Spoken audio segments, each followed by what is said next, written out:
Today, we'll be diving into the essential topic of quality assurance and control. This presentation focuses on how to maintain high product and service standards, ensuring consistent excellence. This program has been developed by Dr. Jawad Sebaali. By the end of this training, you will have a solid understanding of the foundational principles of quality assurance and quality control. You'll be able to clearly distinguish between these two important disciplines and know how to apply them effectively within your role. We'll also cover practical QA and QC tools and techniques that you can use in your daily work to ensure high standards. Additionally, we'll dive into real-world examples of quality failures, learning how to analyze them and identify their root causes. Most importantly, this training will help you build a culture of continuous improvement that consistently delivers reliable products and services. Whether you're new to quality concepts or a senior leader aiming to sharpen your approach, this session is designed to meet your needs and drive real, long-term results. So, what exactly do we mean by quality in a business context? Quality is about consistently meeting agreed-upon requirements. It's not about chasing perfection for its own sake. Instead, quality is defined by the customer, what they need, expect, and are willing to accept. When a product or service meets those expectations every time, we have achieved quality. If it falls short, the organization faces consequences, whether financial, reputational, or both. Now, why is this so important for your organization? Poor quality leads to clear costs like rework, waste, returns, and complaints. But beyond that, there are hidden costs, such as losing customers, damaging your brand's trust, and even regulatory risks. Keep in mind, quality isn't just one department's job. It's a discipline that touches every part of the business, from procurement and production to customer service and delivery. It truly runs through the entire organization. Quality assurance, or QA, is all about being proactive. It involves planned and systematic activities designed to give us confidence that a product or service will meet set requirements. The focus here is on the process, designing and managing systems to prevent defects before they even happen.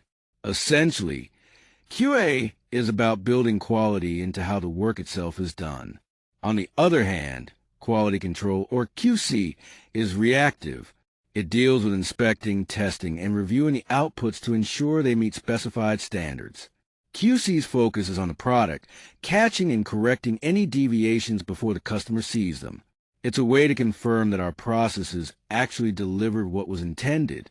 Both QA and QC work best in tandem. QA helps reduce the chance of defects, while QC identifies and addresses those that slip through. If an organization invests only in QC, they tend to spend more on fixing problems than preventing them. The most effective quality programs combine both approaches, supported by data and clear accountability to ensure consistent results. Understanding the history of quality management gives us great insight into why its tools and structures are designed the way they are today. It all began in the early 1900s with Frederick Taylor, who introduced scientific management by separating planning from execution and making inspection a formal function. Then, in the 1940s and 50s, Edwards Deming and Joseph Huron brought in statistical quality control and emphasized that most defects come from management systems, not workers. Moving to the 1970s and 80s, Japan's manufacturing success, driven by total quality management, pushed Western companies to adopt more systematic quality methods. Finally, from 1987 to the present, the publication of ISO 9001 established a global standard for quality management systems, making it accessible for organizations of all sizes. Let's talk about the cost of poor quality and why it's so crucial to manage it effectively. First, we have prevention and appraisal costs. These are the investments you choose to make to avoid problems down the line. Prevention costs cover things like training your team, designing effective processes, and qualifying suppliers to ensure quality from the start. Appraisal costs involve activities such as inspection, testing, and auditing to catch issues early. Investing in these areas is usually much cheaper than dealing with failures later on. Next, internal failure costs happen when defects are found before the product reaches the customer. This could mean rework, scrapping defective items, or having downtime in the process. These costs show that your prevention or appraisal efforts aren't fully effective and directly reduce productivity and profit margins. The most serious are external failure costs because they occur when a defect gets to the customer.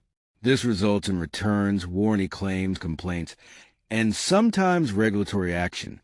Beyond the immediate financial hit, the biggest damage is to your reputation, which is much tougher to rebuild than correcting a manufacturing mistake. Importantly, external failure costs usually far exceed what it costs to prevent defects in the first place. Organizations that don't invest enough in quality assurance often end up paying a much higher price in failures. This makes a strong case for prioritizing prevention and appraisal to protect both your bottom line and your brand's reputation. The core principles of quality management are essential to guide our efforts toward excellence. First, customer focus is fundamental. Every decision about quality should directly relate to meeting the customer's needs, because understanding and consistently delivering on those needs forms the backbone of effective quality management. Next, leadership commitment plays a critical role. Quality can't be handed off. It starts at the top, with senior leaders who set standards, allocate resources, and model behaviors that embed quality throughout the organization. Then we have the process approach. By managing interrelated processes as a system, we get consistent results. Understanding how each activity connects allows us to pinpoint where variation occurs and control it more effectively. Finally, continuous improvement reminds us that quality is never a final destination. It's a constant journey to reduce variation, eliminate waste, and adapt to changing requirements using structured methods and reliable measurement. The Plan, Do, Check, Act cycle, or PDCA, was originally developed by Walter Shewart and later popularized by W. Edwards Deming. It's one of the most practical models in quality management and can be applied to any kind of improvement, no matter the industry or the scale. The cycle starts with plan, where you identify the problem clearly. Then you move to do, which involves testing the solution you come up with. Next is check, where you measure the results to see if the change made a positive impact. Finally, act means you either standardize a successful solution or begin the cycle again if further improvements are needed. What's really important is that PDCA isn't a one-time fix, but a continuous loop. With each cycle, you improve and build knowledge, turning isolated improvements into a consistent learning process across the entire organization. ISO 9001 is the international standard for quality management systems, widely adopted across the globe. It sets out clear requirements that organizations must meet to consistently deliver products and services that satisfy both customer expectations and regulatory demands. The latest update, ISO 9001:2015, emphasizes risk-based thinking and a process-oriented approach, focusing on documented evidence that proves effective management rather than rigid procedures.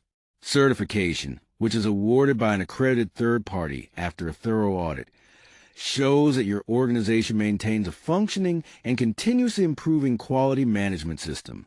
While not mandatory in most sectors, certification is increasingly important in industries like manufacturing, healthcare, and government contracts, and offers a solid framework for managing growth without compromising quality. The 7 quality management principles of ISO 9001 are the backbone of any effective quality management system. First, there's customer focus. The goal is to consistently meet and even exceed customer requirements.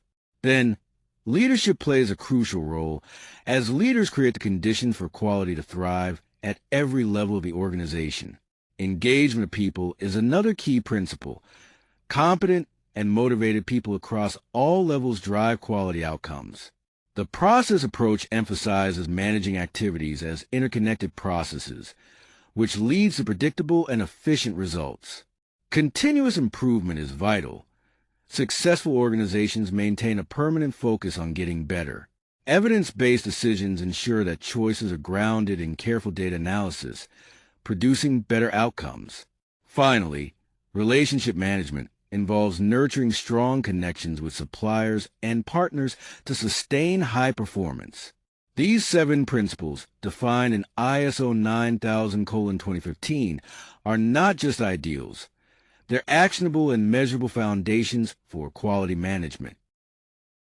Statistical Process Control, or SPC, uses statistical methods to monitor and control processes. The main goal here is to detect any variation that signals the process might be going out of control, so we can take corrective action before defects occur. There are 2 types of variation we look at: common cause and special cause. Common cause variation is a natural, inherent variation in any process. It's caused by the cumulative effect of many small factors and is predictable and expected. We manage this by redesigning the process itself rather than reacting to single data points. On the other hand, special cause variation comes from specific, identifiable factors like a machine fault or a change in raw materials. This type of variation is unpredictable and indicates that something has changed in the process. It requires immediate investigation and a targeted corrective response. To track all this, we use control charts. These are graphical tools that plot process data over time against control limits. When points fall within these limits and show no unusual patterns, the process is considered in control. But any points outside those limits signal a need for investigation right away. When a quality failure occurs, the issue we see is rarely the true source of the problem. Root cause analysis helps us dig deeper to identify the underlying reason a defect happened, so we can fix the cause, not just the symptom. First, we clearly define the problem by asking what happened, where, when, and how often, because a vague problem leads to weak solutions. Next, we collect data by gathering evidence in the process, the product, and the people involved, avoiding assumptions or relying on memory alone. Then, we use structured tools like the 5 whys or fishbone diagrams to trace the problem back to its root causes. Finally, we implement the corrective actions, verify they solve the root issue, and monitor the situation to make sure the defect doesn't happen again. The 5 whys technique is a simple but powerful method for root cause analysis, originally developed in the Toyota production system. The idea is to ask why multiple times, usually 5, to peel back the layers of symptoms and get to the underlying problem. The number 5 is just a guideline, so you stop once you can identify a process-based cause. For example, the product arrived damaged. Why? Because it wasn't secured during transport. Why? Because the packaging specs weren't followed. Why? Because the packing team didn't know about the updated specs. Why? Because the document control process fails to notify the team of updates. The root cause here is a missing communication step in the document control process, which means the real fix is improving that process, not just the packaging itself. The fishbone diagram, also known as the Ishikawa or cause and effect diagram, was developed by Kaoru Ishikawa in the 1960s. It's a visual tool that maps out all potential causes of a problem in a clear, structured way. Imagine the head of the fish as the problem itself, while the bones branch out into categories of possible causes. In manufacturing, these categories are typically man, machine, method, material, measurement, and environment, known as the 6 Ms. For service environments, they shift slightly to people, process, technology, policy, and environment. What's really important is not the exact categories you use, but the discipline of exploring every possible cause thoroughly before deciding which one is most likely. To use the fishbone diagram effectively, bring together a team familiar with the process you're analyzing. Start with a very clear problem statement. If it's vague, it will lead to a scattered analysis. Then, generate potential causes for each category based on actual observations and data, not just guesses. After compiling the diagram, use data to confirm which causes are truly contributing factors before taking corrective action. At its core, the fishbone diagram is a brainstorming and organizing tool that helps identify possible root causes. But remember, data analysis is key to validating which ones really matter. Failure Mode and Effects Analysis, or FMEA, is a proactive risk assessment tool that helps us spot potential failure modes in a product or process before they happen. This lets us evaluate the consequences and prioritize what corrective actions to take. FMEA is extensively used across industries like manufacturing, healthcare, aerospace, and automotive. The first step is to identify failure modes by asking, for each component or process step, in what ways it fail.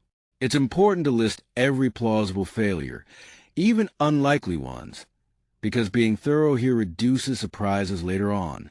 Next, we assess each failure mode by scoring severity, occurrence, and detection.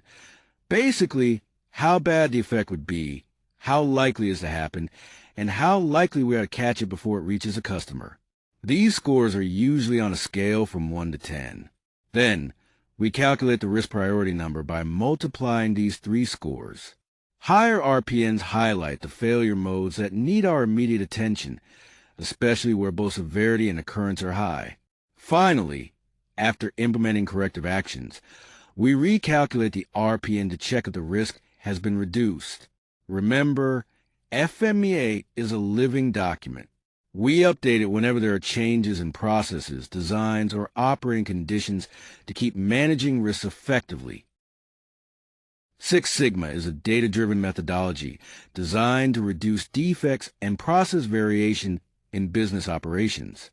Developed at Motorola in the 1980s and popularized by General Electric under Jack Welch, its goal is to make defects statistically rare.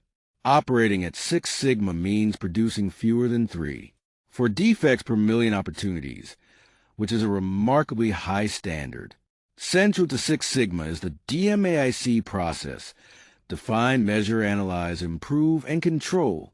This structured approach helps teams clearly identify problems, collect and analyze data, implement improvements, and maintain those gains over time.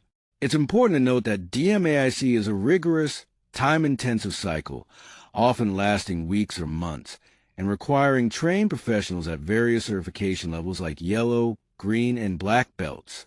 The commitment pays off when the problem's cost is high and a data-driven solution is essential for lasting success.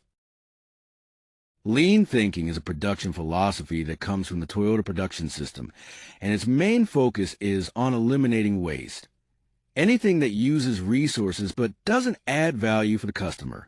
Lean and quality management go hand in hand, because waste not only signals poor quality, but actually causes it. For example, overproduction means making more than what the customer needs, leading to excess inventory that can become obsolete or damaged.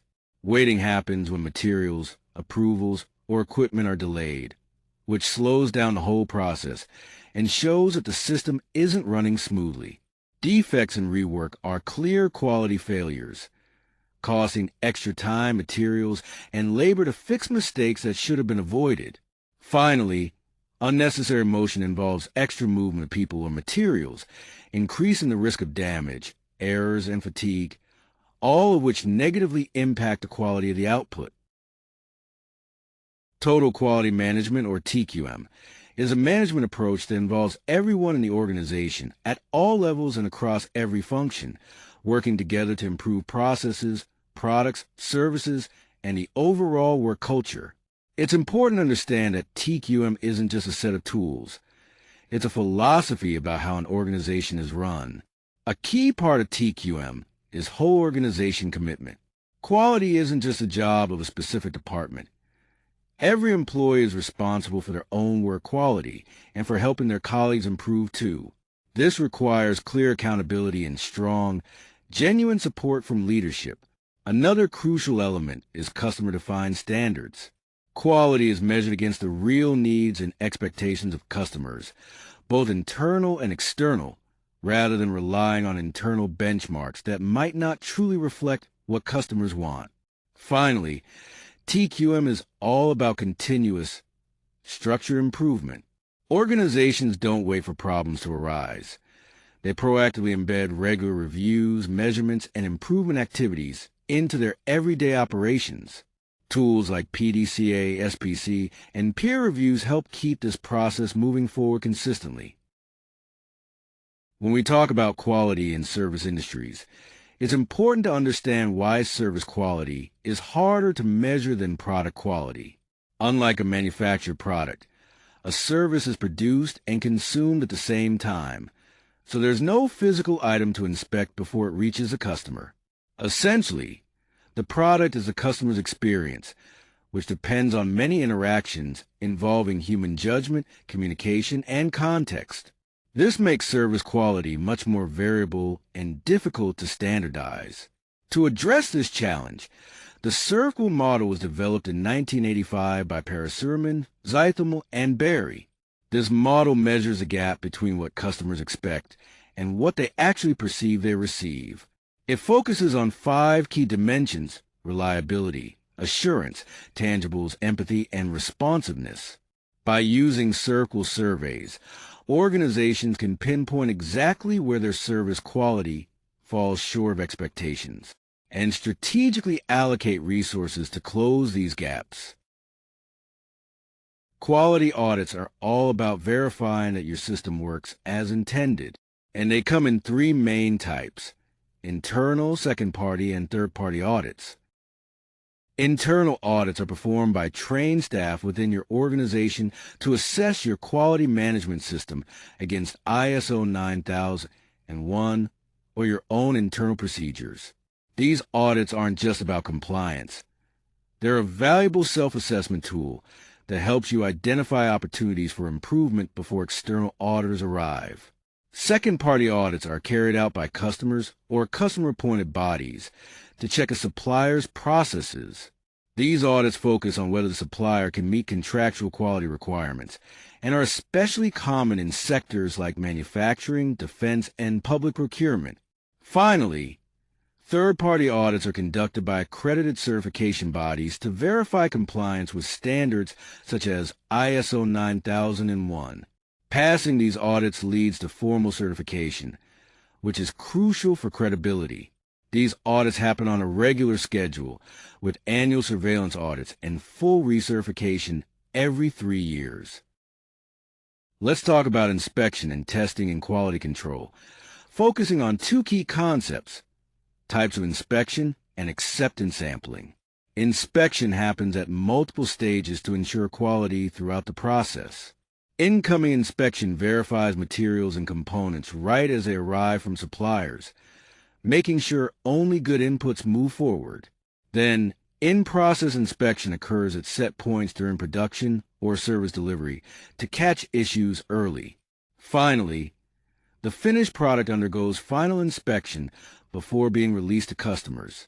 Remember, each inspection stage acts as a checkpoint, but doesn't replace a strong, well-designed process. Now, sometimes inspecting every single item isn't practical.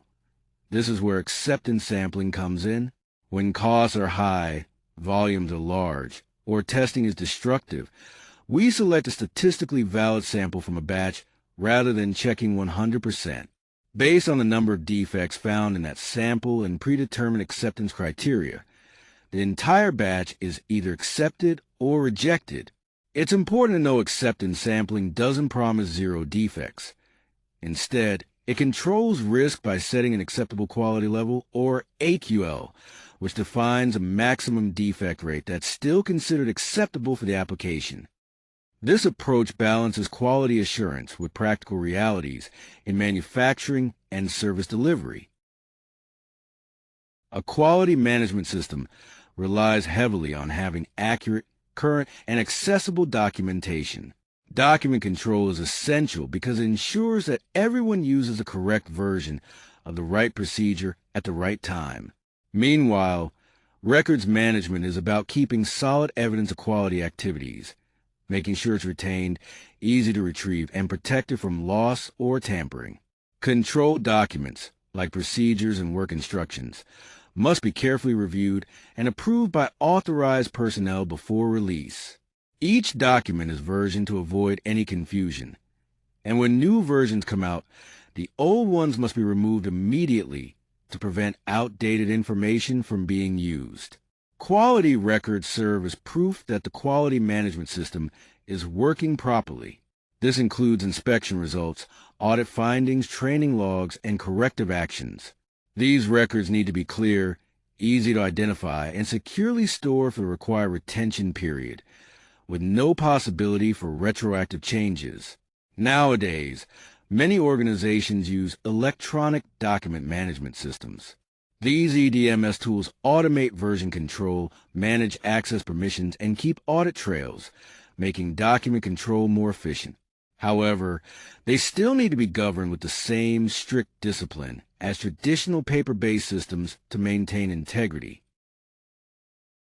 Supplier quality management is essential because the quality of your product or service depends directly on the quality of the inputs from your suppliers.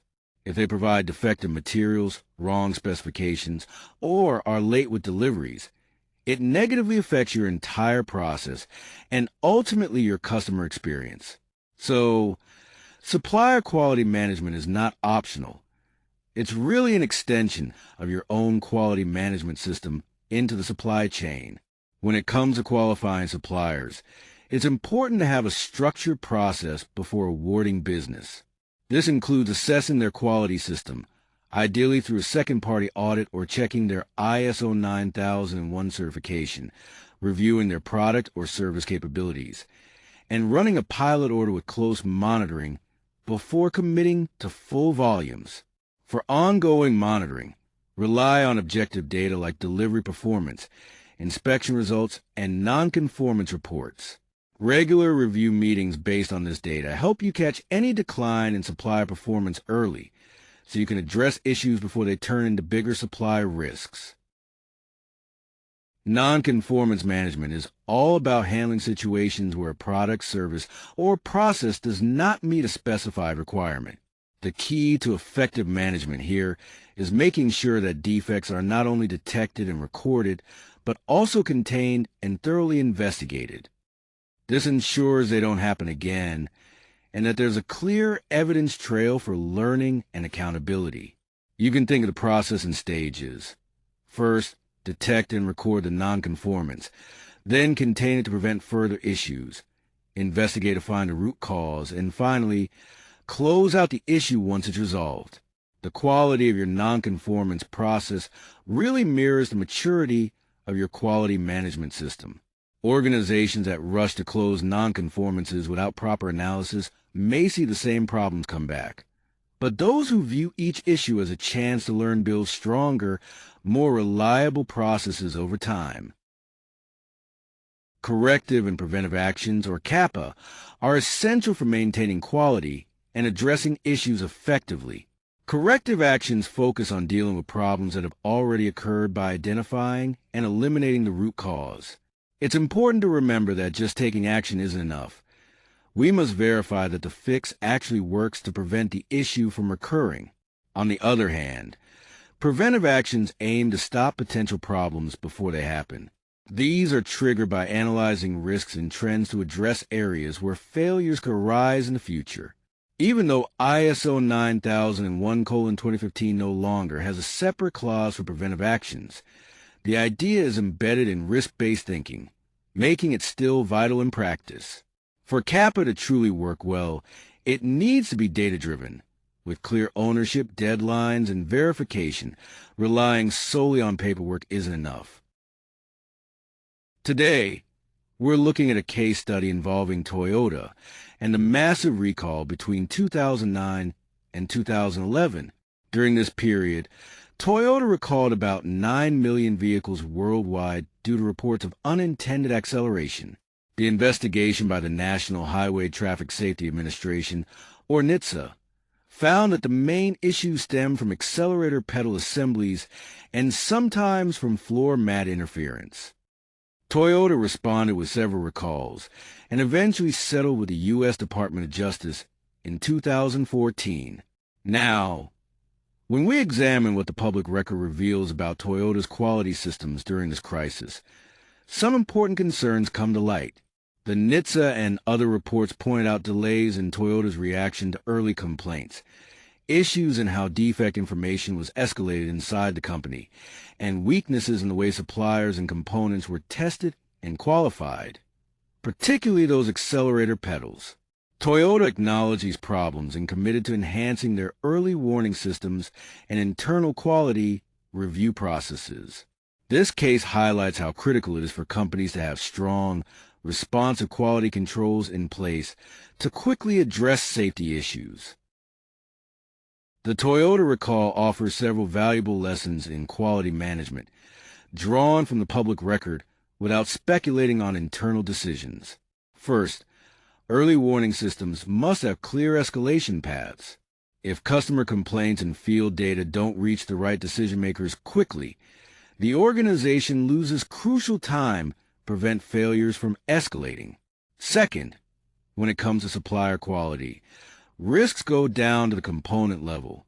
The accelerator pedal issue traced back to a supplier's component highlights that supplier qualification and ongoing monitoring need extra rigor for safety-critical parts, not just for delivery or cost concerns. Finally, quality management systems must grow alongside the organization. A process that works in one plant might not be effective when an organization expands globally, so governance and audits must be scaled actively to ensure consistency and effectiveness worldwide. When we talk about quality in healthcare, we're dealing with a truly unique challenge. Unlike most industries where quality failure might just lead to a dissatisfied customer or financial loss, in healthcare, it can result in preventable harm or even death. This reality significantly raises the stakes for every quality assurance and quality control principle we discuss in this training. It makes these practices absolutely non-negotiable for healthcare organizations, their regulators, and their staff. Although healthcare quality management relies on familiar foundations like process control, root cause analysis, corrective action, and auditing, it operates in a far more complex environment. Here, processes involve human physiology, multiple care providers, and critical real-time clinical decisions. This adds layers of complexity that make maintaining quality especially challenging. To help manage this complexity, frameworks like the World Health Organization's Quality of Care Framework, the Joint Commission International Accreditation Standards, and national clinical governance requirements provide essential structure. The core principles stay the same. We define clear standards, measure performance diligently, investigate any failures thoroughly, and continuously seek improvement. This systematic approach is vital to ensuring safe, effective care. Quality in construction and engineering projects comes with unique challenges that set apart from manufacturing or service environments. The work is often one of a kind, carried out outdoors, and involves multiple subcontractors working at the same time, which makes standardization and inspection much more complex. One key tool we use to manage this complexity is the project quality plan. This plan outlines how quality will be controlled on that specific project. It includes the standards that apply, inspection and testing procedures, and importantly, the whole points where work must stop until formally approved. It's a living document, updated as the project evolves. Then we have hold points and witness points. Hold points are critical checkpoints requiring formal inspection and sign-off before continuing, ensuring nothing is missed at crucial stages like concrete pouring or pressure testing. Witness points, on the other hand, require notifying authority who may choose to observe the work. Finally, material traceability is essential. Every material used must be traceable from its source right through to where it's installed, with all certificates and test reports kept as long-term quality records to guarantee the safety and integrity of the structure well beyond the project's end. When we talk about quality culture, it's important to understand that tools alone are not enough. Every tool and technique we discuss in this training depends heavily on the culture where it's used. A strong quality culture means people at all levels know why quality matters, feel safe raising concerns without fear of blame, and take ownership of the quality in their work. Now, psychological safety plays a key role here. Research from Amy Edmondson at Harvard shows that teams with higher psychological safety actually report more errors and near misses, not because they're making more mistakes, but because they feel safe to speak up. On the other hand, organizations that punish error reporting end up with less information about what's really going wrong, so problems stay hidden instead of getting fixed. Finally, building accountability without blame is crucial. A just culture helps us differentiate between human error, which calls for system redesign, at-risk behavior that needs coaching and support, and reckless behavior that requires accountability. This approach, originally developed in safety-critical fields, lets organizations address failures constructively, not punitively, fostering continuous improvement.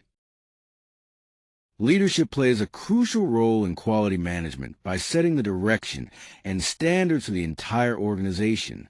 Leaders are tasked with defining the quality policy, which is the formal expression of the organization's commitment to meeting requirements and continuously improving the quality management system. Importantly, this policy must be actively communicated, clearly understood, and reflected in decisions at every level. It can't just sit on the wall as a framed document. Leaders are also responsible for allocating the necessary resources, such as people, training, equipment, and time, to support the QMS. Without adequate resources, quality improvement efforts often get sidelined as other operational priorities take precedence. When leaders protect quality-related time and resources, they send a clear message about what truly matters to the organization. Finally, visible commitment from leadership is key. This means actively participating in quality reviews, asking insightful questions during management meetings about QMS data, and responding to trends and nonconformance in a transparent way. Such visible engagement shows that quality is a priority, not a background task, and is a fundamental responsibility emphasized by ISO 9000 and 1:2015. When we talk about training and competence in a quality management system, competence is a fundamental requirement according to ISO 9000 and 1:2015. The standard mandates that organizations must identify the necessary skills for anyone who impact quality and ensure these individuals are competent through education, training, or experience. Importantly, there needs to be documented evidence to prove this competence. This isn't just a checklist item. It's a vital risk control measure. If someone performs a quality critical task without the right competence, they introduce a process risk. It's the organization's responsibility to spot and close these competence gaps before the person works unsupervised to prevent defects from happening. Now, when designing training for quality roles, it should be tailored to address actual competence gaps rather than just following a generic course list. Effective training combines understanding the why behind standards or procedures, the conceptual side, with practical how-to skills to meet the required standards. Competence should be confirmed through direct observation or assessment, not just by attendance at a training session. Also, refresher training needs to be planned based on risk levels. Tasks that are high risk but performed infrequently require more frequent refreshers than routine activities. Finally, any changes in procedures, equipment, or standards should trigger targeted retraining to keep everyone up to date. Management review is essential for keeping the quality management system, or QMS, alive and effective. According to ISO 9000 and 1:2015, top management must review the QMS at planned intervals to make sure it remains suitable, adequate, and effective. This is not just another routine meeting. It's a deliberate and structured evaluation to see if the quality system is meeting its goals and to identify what changes are needed. When conducting this review, several important inputs must be considered. These include customer feedback and complaints, how well processes are performing, product conformity, audit findings, status of corrective actions, performance of external providers, and any changes in the internal or external environment that could impact the QMS. The outputs of the review are just as critical. The review should result in concrete decisions and actions aimed at identifying opportunities for improvement, determining if any changes to the QMS are needed, and assessing resource requirements. These outcomes must be documented and monitored because a management review that doesn't lead to any actions or decisions isn't fulfilling its purpose. Regarding how often these reviews should take place, the standard requires them at planned intervals. The frequency depends on the organization's specific context and the maturity of its QMS. A new or unstable system might need quarterly reviews, while a mature and stable system could function well with yearly reviews, along with ongoing data monitoring in between. Regular, well-structured management reviews are key to continuous improvement and sustaining quality over time.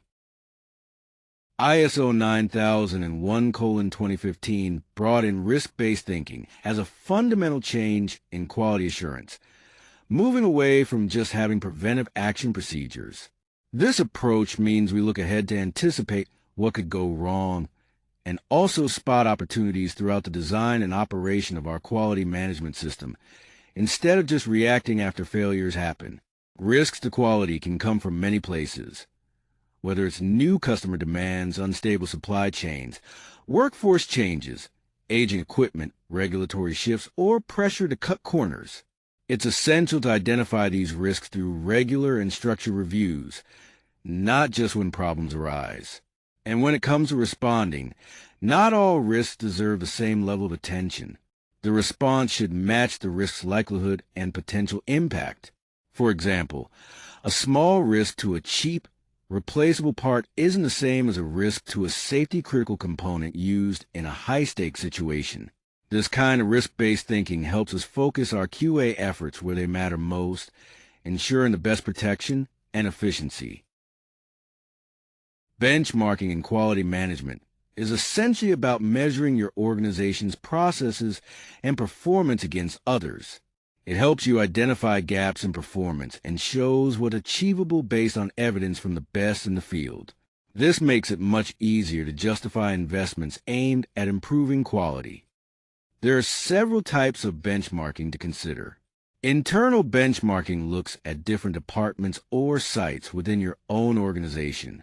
Competitive benchmarking focuses on how you stack up against direct competitors, using data that's publicly available. Then there's functional benchmarking, which is about comparing specific processes, like complaint handling or document control, to any organization renowned for excellence in that area, regardless of industry. Understanding these types gives you a clear path to enhance your quality management by learning from the best practices out there. Here we have a quick look at the key quality control tools, originally identified by Kara Ishikawa. These 7 basic tools are designed to cover most quality analysis needs without requiring advanced statistical skills. Because they are practical and visual, anyone involved in a process can use them effectively. One of the most important tools here is the Pareto chart. It's based on the observation that a small number of causes typically lead to the majority of problems, allowing teams to focus their efforts where they'll see the biggest impact. By tackling causes in order of priority instead of just the easiest first, quality professionals ensure a more disciplined and effective approach. Before we trust measurement data for making quality decisions, it's crucial to ensure that our measurement system is delivering reliable results. Measurement System Analysis, or MSA, is a set of techniques designed to evaluate the quality of the entire measurement process. That means the instruments, the operators, and the conditions under which measurements are taken. One key MSA method is gauge repeatability and reproducibility, or gauge R&R. This technique quantifies two main sources of measurement variation: repeatability, which is a variation when the same operator measures the same part multiple times with the same instrument, and reproducibility, which is a variation when different operators measure the same part with that instrument. If this variation is large compared to the specification tolerance, it signals that our measurement system might not be reliable for quality decisions. Another critical element is calibration, which involves comparing a measurement instrument to a known reference standard and adjusting it as needed. According to ISO 9001-2015, all measuring equipment used for quality must be calibrated regularly against standards traceable in national or international benchmarks, and calibration records must be kept for accountability and traceability. Process capability analysis helps us understand how well a process can produce output that meets specified limits. A capable process consistently produces results within those limits, even with natural variation. If a process isn't capable, it will create defects despite appearing normal. We measure this using indices like CP and CPK. CP shows a potential capability if the process is perfectly centered, while CPK accounts for any shift away from the target. In manufacturing, a CPK of 1.33 or higher is generally acceptable.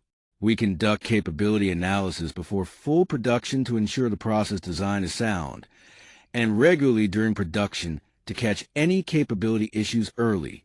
When CPK drops below acceptable levels, we look at whether the problem is due to miscentering or excessive variation. Adjustments, training, maintenance, or redesign may be needed based on what the root cause analysis reveals.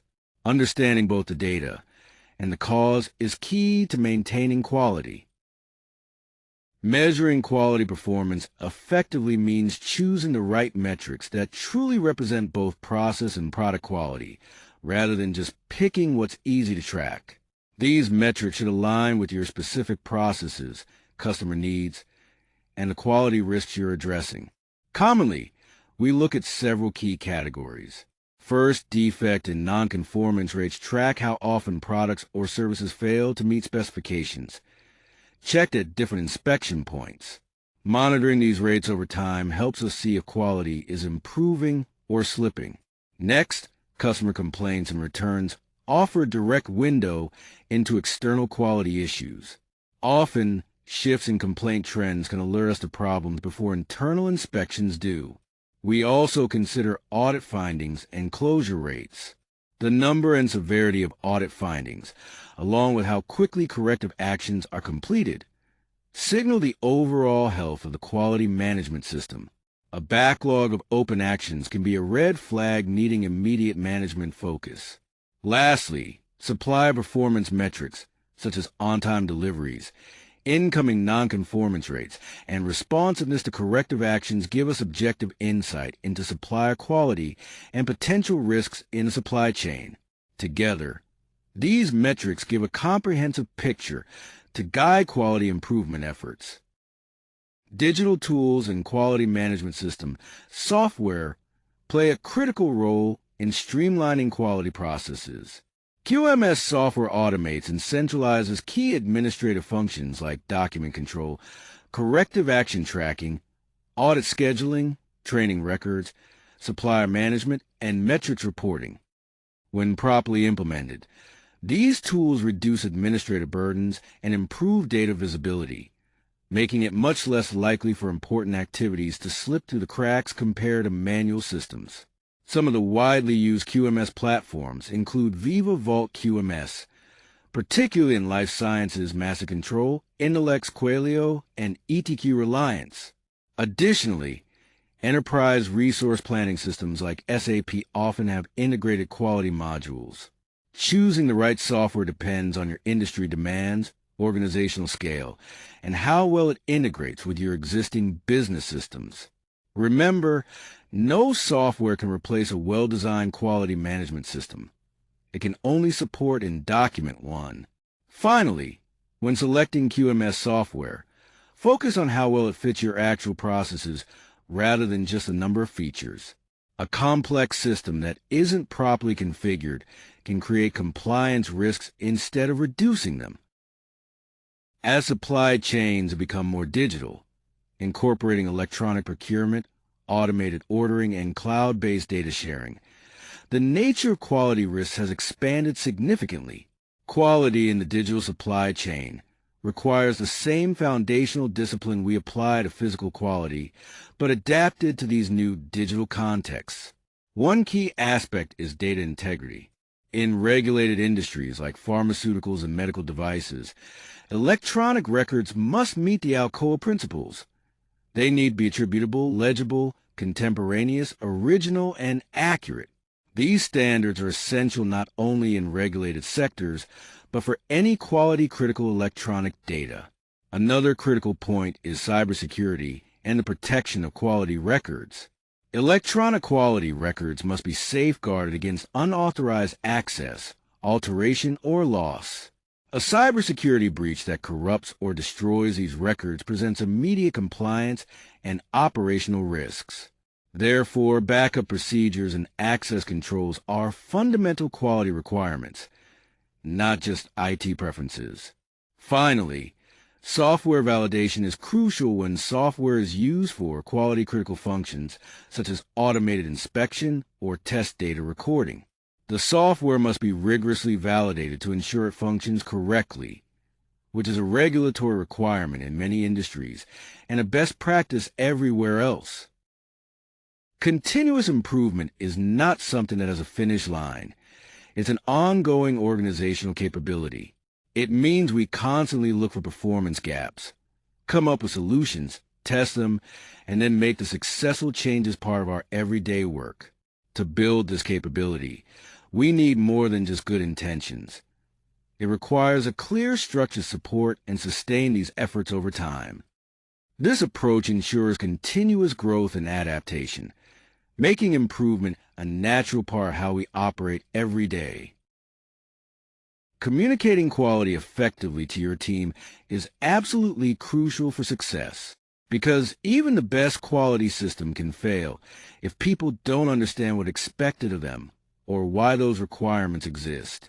Quality communication isn't just about putting up posters. It's an ongoing, two-way conversation between managers and the people doing the work. Practical ways to do this include team briefings that share quality data alongside production targets, showing that quality truly matters in daily operations. Visual management boards help by making quality performance visible to everyone, not just managers. And perhaps most importantly, closed-loop feedback ensures that when team members raise concerns or suggestions, they see what happens next, building trust and encouraging continued open communication. Without this feedback, people stop speaking up, and that's when quality starts to suffer. Change is one of the most common reasons quality can fail. When anything from processes and materials to equipment, personnel, or requirements shifts without proper control, the factors that once made the process reliable may no longer be valid. ISO 9001:2015 emphasizes that organizations must manage changes in a planned and controlled way, carefully considering potential consequences before moving forward. First, you need to clearly plan the change by defining exactly what is changing, why it's necessary, and what outcomes you expect. Identify who will be impacted and what risks the change might introduce to your product or service quality. Then, any changes affecting critical quality processes must be reviewed and formally approved by authorized personnel. This step often involves updating procedures, checking qualifications, or notifying customers if contractual obligations require it. Next, communication and training are vital. Everyone affected must be informed in advance and trained if necessary, with documentation retained to prove competence on the updated process. Finally, once the change is implemented, increase monitoring efforts to catch any unexpected quality issues early. Over time, as the new process stabilizes, you can reduce this heightened level of oversight, but always document the new baseline to ensure ongoing reliability. Regulatory compliance and quality management are closely linked but serve different purposes. Compliance is about meeting the requirements set by regulators, while quality focuses on fulfilling customer expectations. Both rely on common tools like documentation, auditing, and corrective actions. In well-managed organizations, these two areas support each other. A strong quality management system, or QMS, not only helps ensure compliance, but also lays a foundation for continuous improvement. In highly regulated industries, such as pharmaceuticals, medical devices, aviation, and food safety, regulatory frameworks specify detailed quality requirements. Failing to comply here can lead to severe consequences beyond just unhappy customers, including product recalls, loss of licenses, and legal issues. Therefore, your QMS must be designed to meet both regulatory and customer requirements with clear traceability, so every control and process is aligned and verifiable. This integrated approach helps protect the organization while ensuring the products consistently meet high standards. Building your personal quality practice is about taking the concepts, tools, and frameworks we've covered and making them work for you in your specific role and context. Quality isn't just an organizational system. It's also a personal discipline. First, you need to know your process well enough to understand when it's operating normally and when something has changed, because you can detect a deviation without a clear baseline. Then use the tools we discussed like PDCA, 5 Whys, FMEA, and control charts. Remember, the key is to start with the simplest tool that fits the problem. Complexity doesn't equal rigor. Also, raise concerns early. Catching a quality issue early is far easier and less costly than dealing with it after it spreads through the process. If something looks off, speak up through your organization's reporting system. Finally, document everything you do that impacts quality. Without accurate and timely records, it's as if the activity never happened from a quality management standpoint. Proper documentation protects you, your team, and your customer. Let's review the key learning points from our discussion. First, QA and QC are complementary disciplines. Quality assurance works proactively to prevent defects through careful process design and management, while quality control is focused on detecting defects using inspection and testing. Both are essential for an effective quality program, and organizations that rely solely on QC tend to spend much more than those investing in QA. Second, quality management is not just a department. It's a system that runs throughout the entire organization. ISO 9001:2015 offers a widely accepted framework for this, built around 7 principles, including customer focus, leadership, engagement, and continuous improvement. These principles apply across all functions and levels.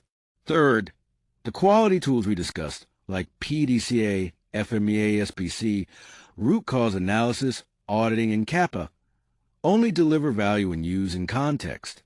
Consistent application, disciplined data management, and follow-through are what make these tools effective. Using a tool once and then just storing the results doesn't improve quality. It merely creates paperwork. Finally, culture is a critical factor in determining whether these tools and systems actually work. Psychological safety, visible leadership, clear accountability, and open communication about failures are the conditions that transform quality systems into real performance drivers. Without these, even the best quality management systems can become just busy work. Thank you for your time and attention throughout this training. Quality assurance and quality control are not just procedures. They are disciplines that require careful thought, honest measurement, and the courage to address problems directly rather than working around them. The knowledge you've gained here is just the beginning. The true value comes from applying these principles in your daily work. Asking why a process produced a certain result, recording what actually happened, and raising concerns before they turn into failures. Keep building your understanding by exploring the standards and frameworks we discussed. Connect these concepts to your organization's unique challenges. Remember, quality is never an accident. It's always a result of intelligent effort, as John Ruskin wisely said. On this slide, you can see the key references that have informed our discussion.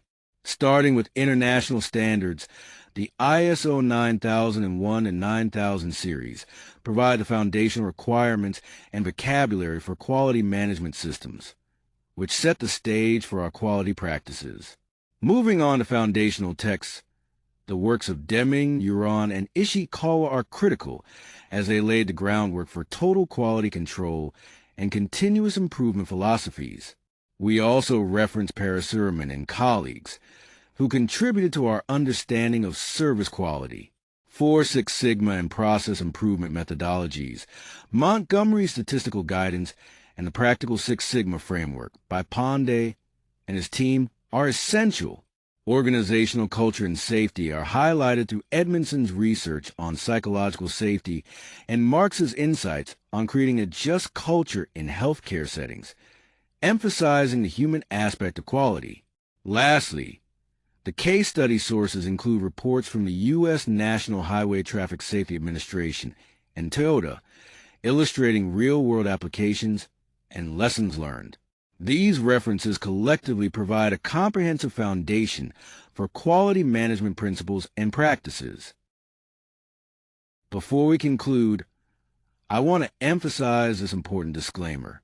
This content is intended strictly for training and internal use only, so please use it carefully. Errors might exist within the material, and the author does not take responsibility for decisions or actions based on this information. It's essential that you apply your own professional judgment when using any strategies or techniques discussed here. Also, this presentation is not a replacement for specialized legal or professional advice. If you face complex legal or regulatory issues, you should always consult qualified experts. While we've made every effort to ensure accuracy, the information is provided as is, without guarantees of completeness or timeliness.